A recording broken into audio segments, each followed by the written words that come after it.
সম্মানিত দর্শক শ্রোতা, আপনারা জানেন যে সোশ্যাল মিডিয়ায় ডক্টর আবুল কালাম আজাদ বাশারকে মুফতি রেজওয়ান রফিক এবং শামসুদ্দোহা আশরাফি এই দুইজন ওপেন চ্যালেঞ্জ ছুড়ে দিয়েছেন। বাহাজের চ্যালেঞ্জ, সেখানে বলেছেন যে ফেজ দ্য পিপুল চ্যানেলে আপনি আমাদের সাথে বাহাজে বসুন যে মওদুদিবাদ বাংলাদেশে একটি বাতিল মতবাদ এবং জামাতে ইসলামী ইসলামের প্রতিনিধিত্ব করে না। এই ব্যাপারে আমরা প্রমাণ করে দেব যে আপনারা মূলত যদিও মুখে মুখে বলেন যে মওদুদীকে আমরা ধারণ করি না, কিন্তু না, আপনারা মওদুদীকে ধারণ করেন এবং মওদুদী একটি বাতিল ফেরকা এবং বাতিল মতবাদ বিশ্বাসী।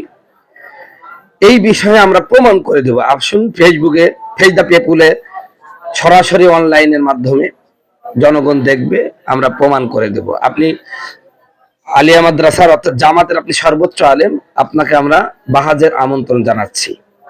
তো ডক্টর আবুল কালাম আজাদ বাশার বলেছেন যে পাগলের সাথে বাহাজ বসে কেউ, মানে মুফতি রেজওয়ান রফিকি, মুফতি শামসুদ্দোহা আশরাফি এরা পাগল।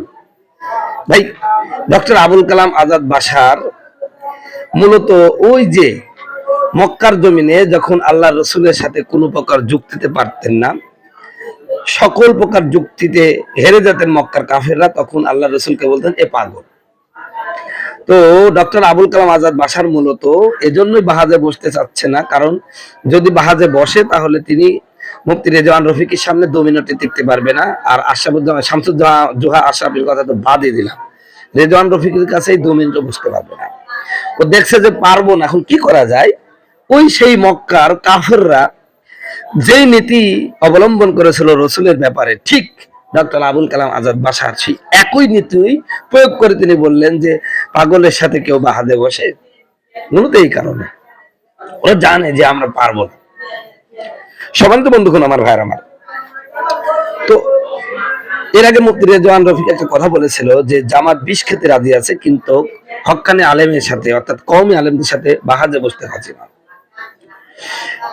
জামাত ইসলাম আর একটা কথা বলে থাকেন যে আজও পর্যন্ত বাহাজে বসে কোনো মতবিরোধপূর্ণ বিষয় সুরাহা হয়েছে, চূড়ান্ত ফয়সালা হয়েছে, বরং বাহাজ শেষে ওই যে যে মতাদর্শের উপর ছিল ওই মতাদর্শই লালন করে থাকে। তাদের কথাটা যুক্তি আছে। আরে ভাই, এই কথার মধ্যে একটা সমস্যা আছে। সমস্যাটা কি জানেন? এই কথা বলে মূলত মানে পিছিয়ে যাওয়া, নিজেকে পাশ কাটিয়ে যাওয়া। মানে উনি এই কথা বোঝালো, কথাটা খুব রসালো, মিষ্টি, মধুময়, কিন্তু এই কথার মধ্যে একটা সূক্ষ্ম বিষয় গোপন আছে। সেটা হলো জামাতের লোকেরা কওমি মাদ্রাসার আলেমদেরকে ভয় পায়। ভাই, বাহাজে মতবিরোধ বিষয় নিয়ে যে বিষয় নিয়ে আলোচনা করা হয়, ওই বিষয়ে যে বিষয় নিয়ে আলোচনা করে, যদিও হেরে যায়, কিন্তু পরবর্তী যার কাছে হারলো তার মতামত সে গ্রহণ করে সংশোধন হয় না, ঠিক। কিন্তু আপনারা যে এই জিনিসটা আলোচনা করলে অসংখ্য সাধারণ মানুষ বিষয়টা উপলব্ধি করতে পারে যে এটা হক, এটা বাতিল, এটা সঠিক, এটা ভুল, এটা যে উপলব্ধি করতে পারে, এর কারণে আপনারা সংশোধন না হলে আমরা সাধারণ মানুষ তো সংশোধন হই। সুতরাং বসুন না ভাই, একটু বসুন, বসে এই বিষয়টা সুরাহা করেন, অথবা আপনারা সম্পূর্ণভাবে মওদুদীকে বাদ দেন আমরা এবং কওমি মাদ্রাসার ব্যাপারে বিদ্বেষমূলক আচরণ করা বন্ধ করে দেন। বাংলাদেশের জামাত ইসলামের সবচাইতে উগ্র, সবচাইতে মানে বেয়াকুব আলেম হচ্ছে ডক্টর আবুল কালাম আজাদ বাশার, যিনি সবসময় কওমি মাদ্রাসার ব্যাপারে কুৎসা বক্তব্য দিয়ে থাকেন। যেমন গত পরশুদিন একটা বক্তব্য দিলেন যে যাদের লেখাপড়া হয় ভিক্ষাবৃত্তির টাকার মাধ্যমে, তারা কিভাবে হক্কানি আলেম হয়। তো তুমি যে হচ্ছে নিষিদ্ধ পল্লীর মেয়েদের ইনকাম,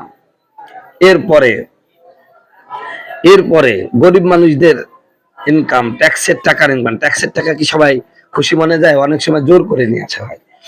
এরপরে সুদখোর, তারপরে মদখোর, বিভিন্ন খোরদের টাকা দিয়ে আপনার বেতন হয়। আপনি কামিল মাদ্রাসার মুহাদ্দিস, মাসে মাসে 30-40 হাজার টাকা বেতন পান, ওই টাকা কাঁদে ও যে দৌলদিয়া নিষিদ্ধ পল্লীর ওই বোনদের ইনকামের টাকা।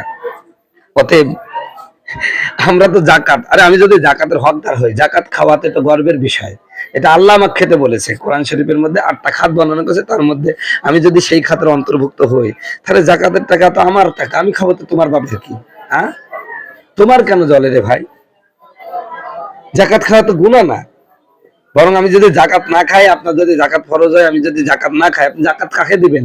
আপনি জাকাত না দিতে পারলে আপনার গুনাহ হবে, আর আমি যদি জাকাত না খাই আমার কিন্তু গুনাহ হবে না।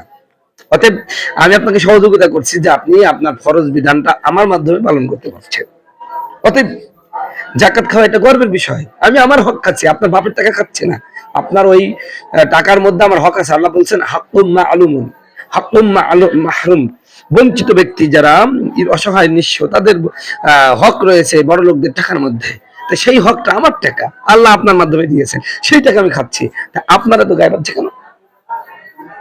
সম্মানিত বন্ধুগণ, আমার ভাইয়ের আমার, তো কিয়ামত পর্যন্ত জামাত এরকম পালিয়ে বেড়াবে, কওমি আলেমদের সাথে বসার কোনো যোগ্যতা নাই তাদের, এবং তারা ভয় করে মূলত এই জন্যই এইরকম কথা বলছেন। তো এই কারণটাই মূলত জামাত ইসলামের আলেমরা কওমি মাদ্রাসার আলেমদের সাথে বসতে চায় না।